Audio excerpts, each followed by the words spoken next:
What if you could control a computer just by thinking? It sounds like something straight out of a blockbuster movie. But for decades, the Defense Advanced Research Projects Agency, or DARPA, has been working to make this a reality. DARPA is the part of the United States government that invests in breakthrough technologies for national security, and brain-computer interfaces, or BCIs, have been on their radar for a very long time. It all started back in the 1970s, a time when computers were massive machines filling entire rooms. Even then, visionaries were asking a profound question: can we create a direct line of communication between the human brain and a machine? This wasn't just a flight of fancy. It was the birth of a new scientific field. The early work was foundational, laying the groundwork for everything that would follow.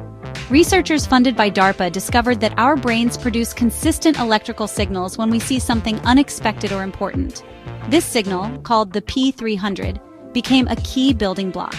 Imagine looking at a stream of images, and a computer being able to tell which one you recognized without you saying a word. This was one of the first major steps. It was non-invasive, relying on sensors placed on the scalp in a device known as an electroencephalogram, or EEG cap. This early research proved that the brain's subtle electrical whispers could be decoded and used to control simple devices, turning a wild idea into a demonstrable scientific principle. By the 1990s, the research grew bolder and more ambitious. Scientists, with continued support from DARPA, moved toward more direct connections. In groundbreaking experiments, researchers at institutions like Duke and Caltech showed that it was possible to implant tiny electrodes into the brains of monkeys. These animals learned to control robotic arms and move cursors on a screen using only their thoughts. They weren't using their hands or their voices. They were using the raw signals from their motor cortex, the part of the brain that plans movement. This was a monumental leap, proving that complex, real-time control was achievable. It opened the door to helping people who had lost the ability to move. These early successes set the stage for one of the most significant clinical milestones in BCI history, the BrainGate trial in 2004. This research, heavily influenced by DARPA's foundational investments, involved implanting a small sensor in the brain of a person with quadriplegia. For the first time, a human being was able to check their email, change the channel on their television, and operate a simple robotic hand using nothing but their mind. This wasn't just an experiment anymore. It was a powerful demonstration of how this technology could restore independence and connection for people with severe paralysis. The dream from the 1970s was now a life-changing reality, paving the way for a new era of neurotechnology. With the core concepts proven, DARPA launched programs aimed at tackling one of the most visible challenges for wounded soldiers: the loss of a limb. The goal wasn't just to create a replacement hand, but to create a fully functional, mind-controlled prosthetic that could feel and move with the same dexterity as a natural limb.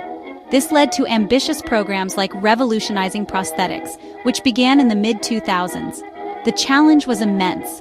It required not only decoding the brain's commands for movement with incredible precision, but also sending sensory information, like the feeling of pressure or texture, back to the brain. This two-way communication, or bidirectional interface, was the key to making a prosthetic feel like a true extension of the body. The program brought together a powerhouse of engineers, neuroscientists, and surgeons.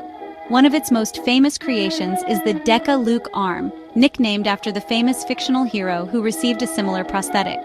This advanced robotic arm offered an unprecedented level of control, allowing users to perform delicate tasks like picking up a grape without crushing it or using a key to open a door.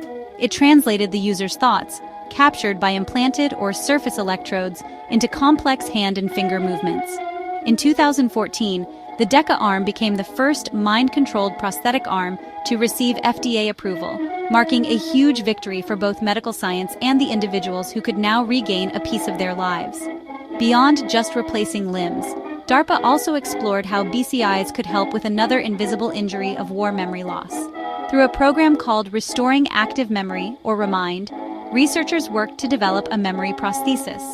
The idea was to create a device that could help the hippocampus, a part of the brain crucial for forming new memories, which is often damaged by traumatic brain injury. Scientists developed a sophisticated computer model that could decode the electrical signals associated with memory formation. when the brain struggled to create a new memory. This system could send a precisely timed electrical pulse to help encode the information correctly. The results were astonishing. In early human trials, this neural prosthesis demonstrated the ability to improve memory test scores, offering hope for treating conditions ranging from traumatic brain injury to Alzheimer's disease. This work showed that BCIs weren't just for controlling external devices, they could also be used to repair or enhance our own internal cognitive functions. It pushed the boundaries of what we thought was possible, suggesting a future where we could directly intervene to restore one of the most fundamental aspects of our identity, our memories. DARPA's vision was expanding from restoring physical movement to healing the mind itself. For all their incredible power, the most advanced BCIs have historically shared one major hurdle. They required invasive brain surgery. Implanting electrodes is a risky, complex procedure that limits the technology's use to the most severe medical cases. But what if you could create a high-fidelity connection to the brain without ever opening the skull? This is the goal of DARPA's next-generation non-surgical neurotechnology, or N3 program. And its flagship project, Brainstorms, is something straight out of science fiction. The project aims to develop a BCI that is both high-performance and minimally invasive, making it potentially available to a much wider range of people, including able-bodied soldiers. The core of this revolutionary approach is nanotechnology. Instead of implanting a solid device, Brainstorms uses something called magnetoelectric nanoparticles, or MENPs.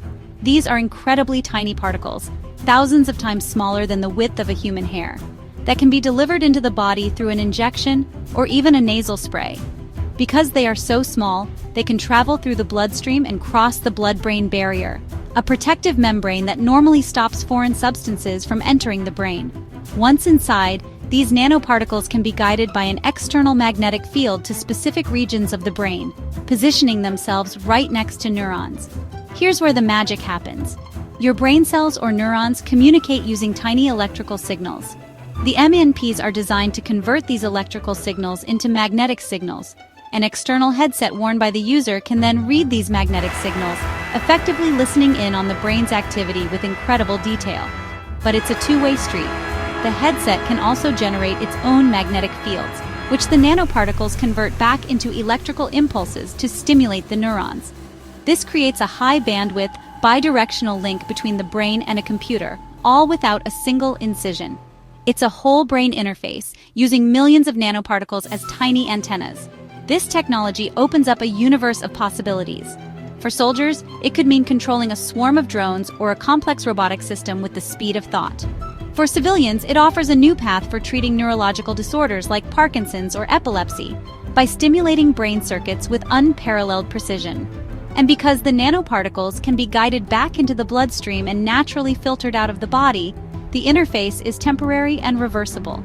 Brainstorms represents a paradigm shift, moving BCIs from a permanent, surgically implanted tool to a scalable, on-demand technology that could redefine the very nature of human-machine interaction.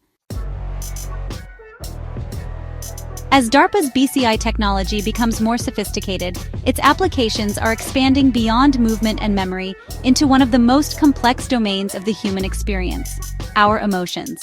Programs are now exploring what are known as affective BCIs, which are designed to detect and even help regulate a person's emotional state. By analyzing brainwave patterns, these systems can identify signatures associated with conditions like anxiety, depression, or post-traumatic stress disorder, PTSD.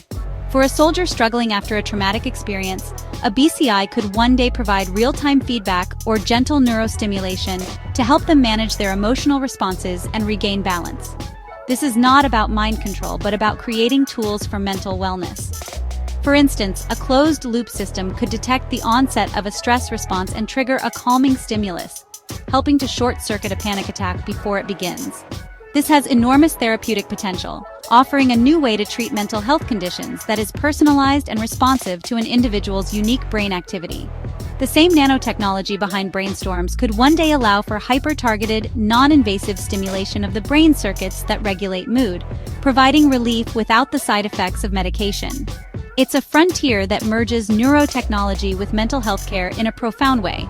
Of course, a technology powerful enough to read from and write to the human brain raises profound ethical questions. As we get closer to decoding thoughts and emotions, we must confront concerns about mental privacy. Who gets access to this data? How do we ensure it isn't misused? A 2024 report from the RAND Corporation warned that a hacked BCI could potentially be used to manipulate memories or inject emotions, turning a tool of healing into a weapon. The brain is being called a new domain of conflict, and the concept of neurowarfare is no longer just theoretical. Protecting the mind is becoming as critical as protecting our physical security. Recognizing these challenges, DARPA has built ethical oversight directly into its programs. Researchers are actively working to create frameworks that address consent, identity, and the potential for misuse, ensuring that these powerful tools are developed responsibly. This ongoing dialogue is crucial, as is the public conversation around neurorights, the right to mental privacy and autonomy. DARPA's pioneering research is undeniably accelerating us toward a future filled with incredible possibilities for health, defense, and human augmentation. The journey from simple EEG signals to nanoparticle interfaces has been extraordinary, and it forces us all to consider what it means to merge the human mind with the machine.